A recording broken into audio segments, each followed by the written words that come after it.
Hello everyone. Today we're going to be discussing monetary and fiscal policy.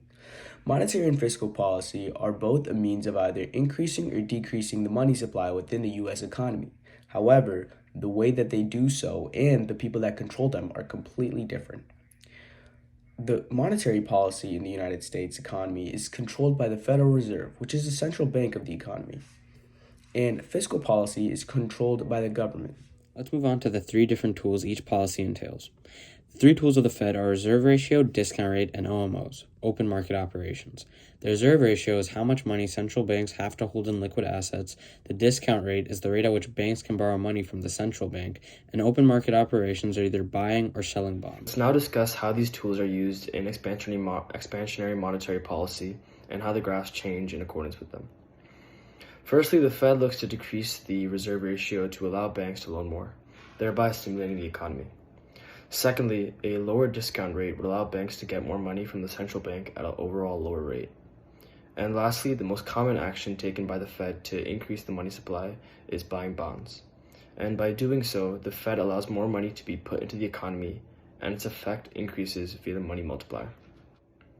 The money market graph will see the money supply shift right, increasing the money supply and lowering the interest rate.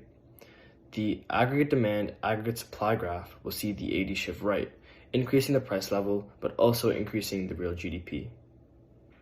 The investment demand graph will lastly see increased investments as demand for investments increases due to expansionary monetary policy.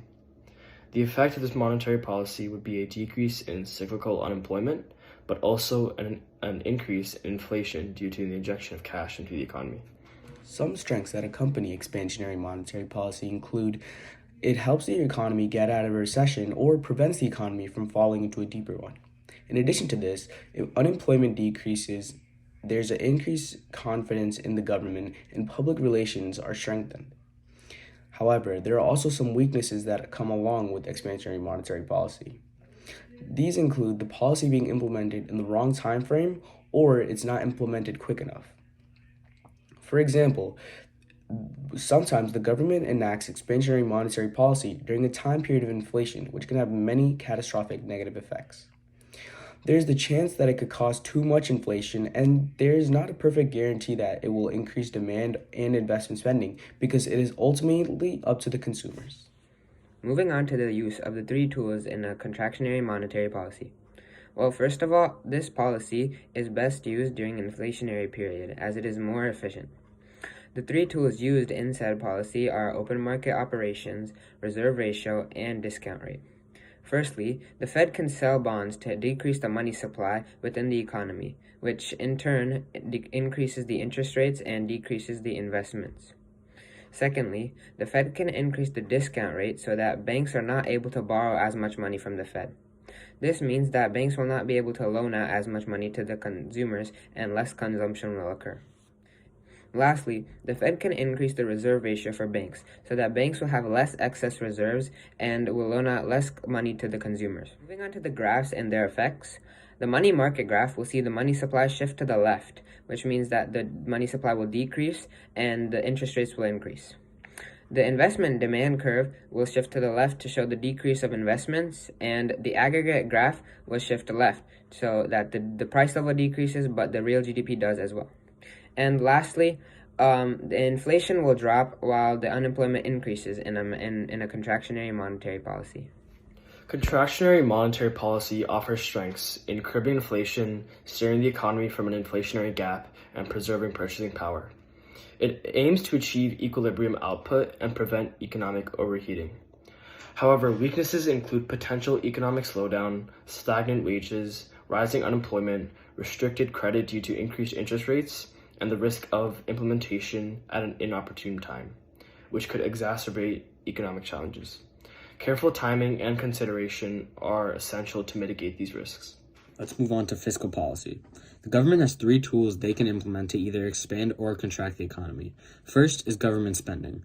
The government can either increase or decrease their spending depending on their goals. Increasing their spending will help expand the economy, and decreasing will help contract. Next is tax rates. The government can increase or decrease tax rates. Increasing will contract the economy, and decreasing will help expand. Lastly, the government can either increase or decrease transfers to either cause a negative or positive demand shock. Increasing transfers leads to a positive demand shock, and decreasing leads to a negative. Now let's talk about how these tools play a role in expansionary fiscal policy. Well, the first action that the government could take is to increase government spending. This entails increasing stimulus checks or spending more money on the military.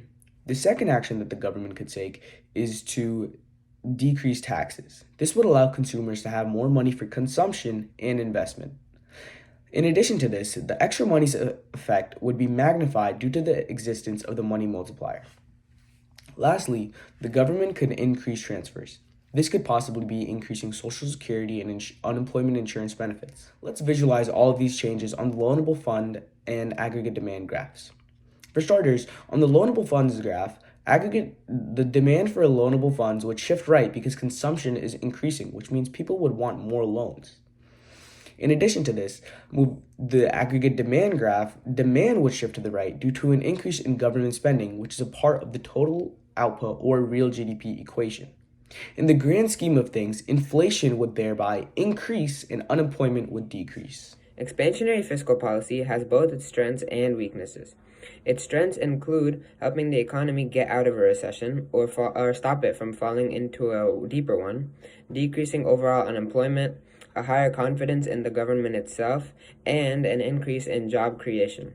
However, it does impose some weaknesses, such as the possibility of causing too much inflation if used incorrectly and an increase in national debt due to tax cuts.